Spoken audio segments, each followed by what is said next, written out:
Hey there, everyone.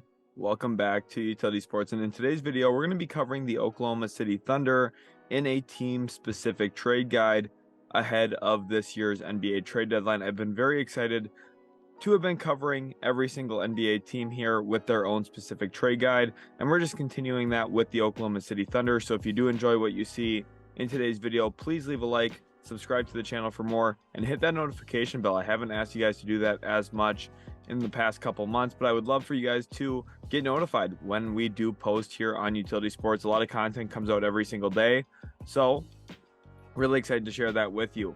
Let's go ahead and jump into the video preview here now.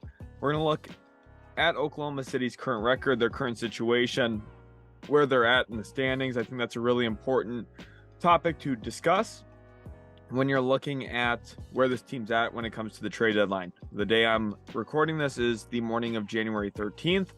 So we are just a little bit less than a month away from the actual NBA trade deadline at the time I'm recording.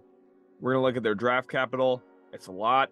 That's no surprise to anyone who's been keeping up with the league the last 3-4 years.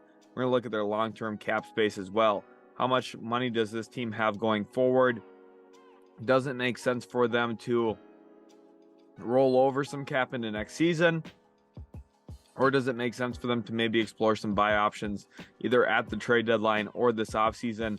Because when teams are positioning themselves at the trade deadline, they don't just look at this year. They're, of course, taking a multi-year approach to things. So I think it's important to look at how much cap space this team could have, and do they have any practical ways of improving outside of making trades?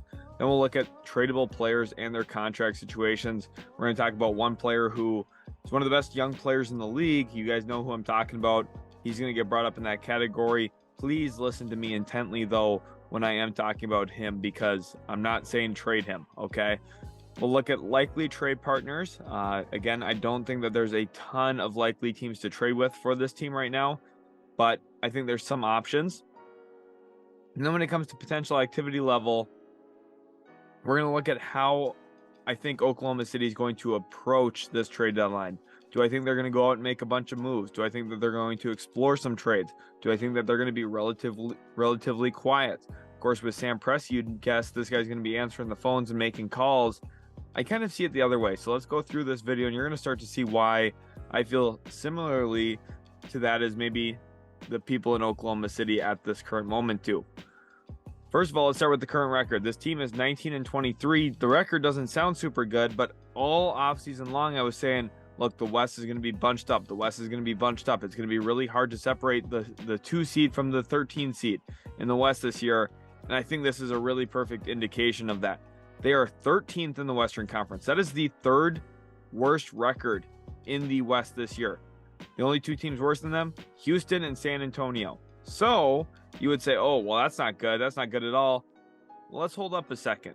They're only 1 game back of 9th place, which means if they get a couple games in a row here under their belt where they get a couple wins, we could see this team seriously competing for a play-in spot.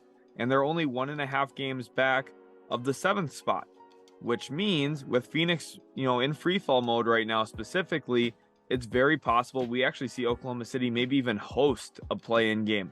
And if things bounce right for them, they have Shai Gilgeous-Alexander. This team is good enough that maybe they surprise a team in the play-in, and then all of a sudden, the Oklahoma City Thunder are in the postseason. And you might say, whoa, that's crazy. No one was expecting that. I've been saying for about a year now that this team is much better than their actual record has ever indicated. First of all, it's because of the guy on the screen here. Shai Gilgeous-Alexander is one of the 10 best players in the world this season. With how he's playing, he has 25 games already this year of 30-plus points. The only other player in the league to have done that is Luka Doncic. And it's no surprise that both of those guys should be all NBA guards. Shai Gilgeous-Alexander, one of the most dynamic young scorers in the league, and you can even take the word young out. He's one of the most dynamic scorers, period. And he's able to also get his teammates involved. He's shooting around 50% from the field, about 35% from 3. And if anyone has watched him play, he takes some of the tougher shots in the NBA. Oh, and by the way, he's getting to the line 10 times a night, and he's knocking down over 90% of them. If that three-point percentage crawls up a little bit, he'll be in range of maybe a 50, 40, 90 season with high volume, high isolation, he's incredible. And players like him don't come around often. And he's the reason Oklahoma City's as good as they are, even without Chet Holmgren this year. And some of the shortcomings on this team, right? They don't have a true center. They don't have a lot of size, and yet they still find ways to win games. Mark Daigneault deserves some credit to that, but I think SGA is really the driving force there. They also have Josh Giddey, who I really, really like. Lou Dort has played a pretty good role in the 40 games he's played this season as well. We'll talk about him a little bit more later, but this Oklahoma City team is young, talented, and I think they are on the come up here. And if some things go right for them, it's possible we could see them in the playoffs, which is really fun to talk about. Now, when it comes to their draft capital, I was going to put together a graphic with, all the picks that they have, and I'm, working on it. I'm putting everything together, and I'm like, there's not enough room on the screen. They basically own every single pick. It feels that way when you actually look at their actual draft pick chart. They own picks from Houston. They own picks, and swaps with the Clippers. They have picks coming from everywhere. They've made a ton of moves. Teams owe them picks that you're like, oh, I forgot all about that trade.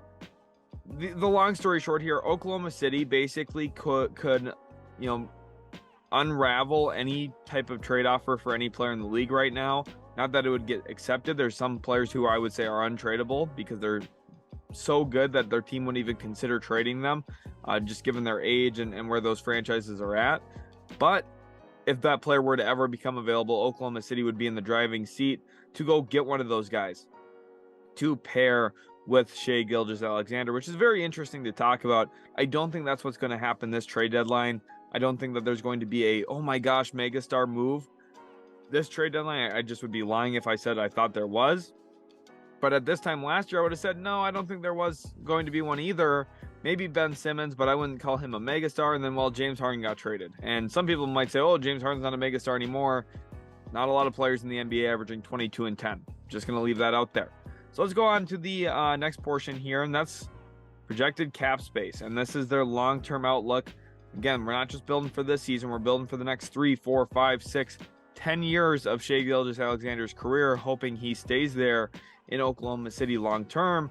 And this offseason, it's a good one for him. They project to currently have roughly $20 to $25 million in cap space. That would be assuming they renounce the rights on Darius Bazley, who is a restricted free agent this offseason. If they did keep him around, that number would drop anywhere from about $8 million to about $17 million. It depends on his games played and some of his thresholds that he has to cross as the season progresses. But right now for long-term cap space, they have nearly a max slot. So if they were actually to go out and sell a player or two this trade deadline, it could open them up for a max contract slot this offseason, which is very important for them.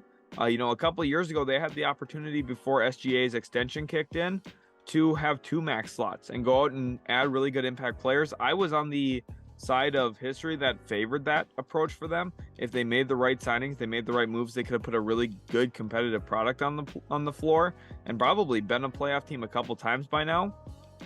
Of course, they've taken the longer term approach, and there's nothing wrong with that. I just think that SGA is so good that they could have accelerated that, but they're still trying to put things together and get the right pieces. But this offseason is a really, really prime time for them to go out and make the right pick and go out and make the right moves in free agency. Because if they do that, this team could be really dangerous as of next season. And I mean, like a team that we could start talking about as a, top 4, 5, 6 seed in the West.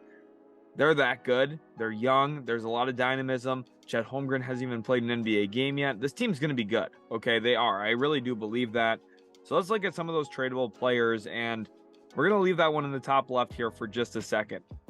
Lou Dort, let's start with him. 5-year, $90 million contract roughly. He's got a team option in the final year. I would say somewhat of a team-friendly deal. He's, like I said earlier, played in 40 games up to this point this season. The efficiency's not there. I don't think it will ever be there for Lou Dort. He's averaging about 14 points a game this season. Of course, any team that would be interested in him would be trading for him with the idea of him being a defensive stopper for them. And the nice thing is he, I believe, has grown into a decent enough offensive player that come playoff time, he's not hurting you on that end of the floor. Now, do I think he's ever going to be a good offensive player, especially come postseason time? No, I don't think so. So Lou Dort, I don't think he'll get traded this year. I think the Thunder really like him. I think they'd love to keep him around.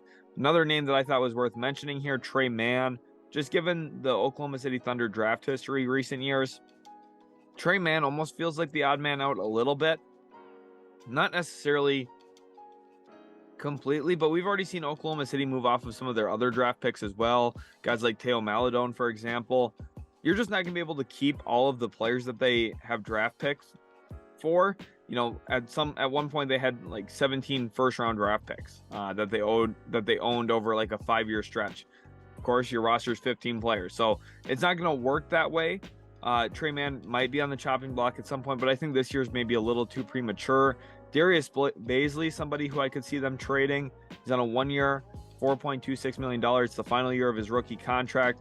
He is a restricted free agent this offseason, assuming they give him the qualifying offer, which they would, in my opinion. I believe they would. So they could look to keep him, right? They could match any offer sheet for him, whatever.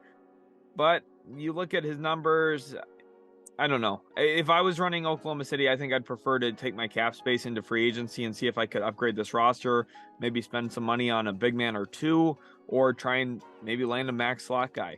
Even if it's a little bit of an overpay, it'd be worth it. Put some good players on the floor, and with SGA, a healthy Chet Holmgren, who knows who you get in this year's draft, maybe you have enough to make a push in the Western Conference and you know, maybe drop some fan interest. And I know the fans have really bought into what Presti's doing there, and that's a lot of credit to you guys, Oklahoma City fans. But at the end of the day, you do want to see good competitive teams on the actual hardwood floor.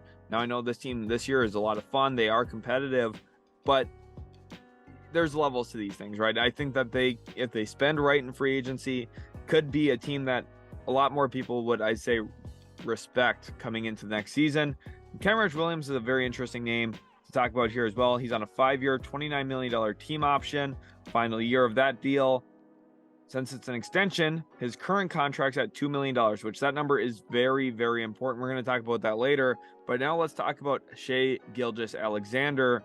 And like I said, he's a very fun player to talk about. And there's two franchises I really want to talk about as potential trade partners with Oklahoma City here in a SGA trade. And some people might be confused why I would have two trade partners for him. First of all, I don't think SGA is getting traded. I really don't. But if he were to get traded, these would be the two teams that would have the best shot at making a deal for him: the New York Knicks and the New Orleans Pelicans. And you might say, well, why? Mr. Utility Sports, why are these the two franchises that make the most sense? First of all, the Knicks right now, they're getting a lot of really good production from Jalen Brunson, no question about it. But SGA, like I said, there's levels to these things. SGA is a megastar. SGA is a superstar. I think he's somebody who, he's a franchise-changing point guard. The Knicks happen to have a ton, and I mean a ton, of draft capital themselves. The New Orleans Pelicans own the Lakers pick this year with swap rights. They also own the Lakers picks going forward. They own some Milwaukee Bucks picks. Both of these teams are loaded with draft assets. It takes Shai Gilgeous-Alexander expressing just a little bit of discontent for Oklahoma City to have to at least consider the possibility of him requesting a trade at some point. Again, not going to happen this year. I'm not sounding any alarms here. I'm not worried about SGA wanting out. I've heard nothing like that. I'm not suggesting that's going to happen. I'm just saying that if something were to materialize, it would be these two teams right here in the driver's seat to land him. I know a bunch of Raptors fans are going to say, oh, well, Shai's from Toronto. Wouldn't he want to play for the Raptors? It really doesn't matter where Shai Gilgeous-Alexander wants to play. He does not have a no-trade clause. The only player in the NBA right now with a no-trade clause is Bradley Beal. So the Raptors, they just don't have the assets to match what the Knicks or Pelicans have here, especially matching Oklahoma City's timeline. So I really think it's not likely that SGA gets traded to begin with, but I think it's almost virtually impossible to trade him to any team in the league other than these two. For an SGA trade right now, this might sound a little crazy. I'm thinking Rudy Gobert plus Donovan Mitchell trade package. Something that extreme. I'm talking 6, maybe 7 first-round picks, some swaps included. there's not a lot of players right now in the league averaging close to 30 points a game efficiently. There just isn't, especially when the guy's 23, 24 years old. SGA is a special young talent. He is able to do it all over the floor. He's a very good passer of the basketball as well. He's got the size, length you're looking for the position. Teams are coveting this player, and Oklahoma City would be foolish to make him available, especially this early on. But these would be the two teams that have the assets to pull something like that off. Let's get into more realistic trade partners here now. And this is one that, out of everything that I had listed, all the available trade players that I think that they could look into trading, or at least that teams would have interest in, I think really the only one that's going to get traded would be Kenrich Williams. And they've got options with him. There's teams with trade exceptions of at least $2 million. And this is why it makes the most sense. With that extension, Oklahoma City trading him would essentially open themselves up for a max contract slot if they were to take back no returning money from this year going into next year. So teams with trade exceptions can absorb players' contracts without having to send back money or contracts to match. Really important to note here, there's a bunch of teams with at least $2 million in trade exceptions right now. One of them notably the Portland Trailblazers, who I think could use a little bit more wing depth, especially with Nasir Little's injury. I think that they're looking for a little bit more wing help. They've been pretty thin this season. So, Justice Winslow stepped up big time for them, but Kenrich Williams could be another nice depth option. And we're looking at maybe, a second round pick or two being traded here for Kenrich Williams. Not a lot to give up, but this is a quality rotation player that could fit into your lineup. And he's got some of the prototypical skills you're looking for as a wing player in this league who's able to guard multiple positions, probably can guard the two at times, can switch on to fours, but he's best suited to guard threes, which a lot of teams are looking for. He's also able to knock down a three-point shot. He steps in. He's willing to put his body on the line to take a charge or two. The Boston Celtics, a team that has a trade exception. Now, I think that they're not very likely. They did just move off of Noah Vonleh to save a little bit of money against the tax. So trading back in for Kenrich Williams with his long-term contract, to me, doesn't make the most sense, but I think it's possible. The Brooklyn Nets, a team that a lot of people thought was going to kind of, maybe start a fire sale, sell off Kevin Durant, maybe sell Kyrie Irving. Well, this team's been winning games. Unfortunately, Kevin Durant is out with an injury, likely to miss at least a month, maybe 6 weeks. TJ Warren's going to have to step up big time. They did lose a game against Boston the night I'm recording this, but the Nets, they could use another wing player in Kevin Durant's absence. Kenrich Williams makes a lot of sense, especially if you don't have to send out any rotation players to get it done. If it just costs you a second round pick, something I think they should explore. Two teams that do have those trade exceptions, but I don't think are very likely, the Clippers and Raptors, and I think for different reasons. The Clippers are too deep. They don't need a Kenrich Williams right now. They're not interested in making a move like that. Their trade exception is quite a bit bigger. It's a little bit over $9 million. It's actually about $9.725 million, which interestingly enough would perfectly fit Jay Crowder in to that team. I think that the Clippers, if they're going to make a deal at the deadline, they're going to do something a little bit bigger than Kenrich Williams. And for the Raptors right now, they're struggling in the East. They're just not a team that I think is going to look to buy this year. Now, Kenrich Williams would kind of solve the issue of Otto Porter Jr. having season-ending surgery. It gives you at least another body to rely on. This team in Toronto has been terrible when it comes to bench scoring this year. They consistently get outscored off the bench, and they've got some flaws. No questions asked about that. But this is not the year for them to buy. In fact, I think it's more likely they sell. The Denver Nuggets are a team that I think is very interesting. They have a trade exception here of around $3.5 million. They could fit Kenrich Williams in very, very well. Now, historically, Denver does not pay the luxury tax. So, because of that, they're going to have to do some wiggling and finagling to save money going into the future, specifically with Kenrich Williams' extension. But if they think, hey, we're kind of great right now, we're almost good enough to win a championship, Kenrich Williams might be the depth piece you need to feel a little bit more confident going into the postseason. And sometimes making a trade for a player also just eliminates the fact that someone else that you're competing with maybe makes a trade for that player and helps solve some of their issues. A team right now that has some of those issues, I think, is Minnesota. Kenrich Williams is the type of veteran that they need. They need somebody who is willing to do some of the dirty work. And play without taking glory. I think Taurean Prince is a great example of this for Minnesota. He does a very good job in this regard. So does Kyle Anderson. I think Minnesota needs more true professionals on their team. It's been something that's been a problem with that organization the last decade or so. I thought the acquisition of Gobert was going to help that, as well as the acquisition of Kyle Anderson. It has in some extent, but there's still a lot of flaws. So I think these are some really good options for a Kenrich Williams trade. Again, I think the compensation would be anywhere from 1 to 2 second-round picks, maybe some protections on those as well. You know, top 40 protected, top 45.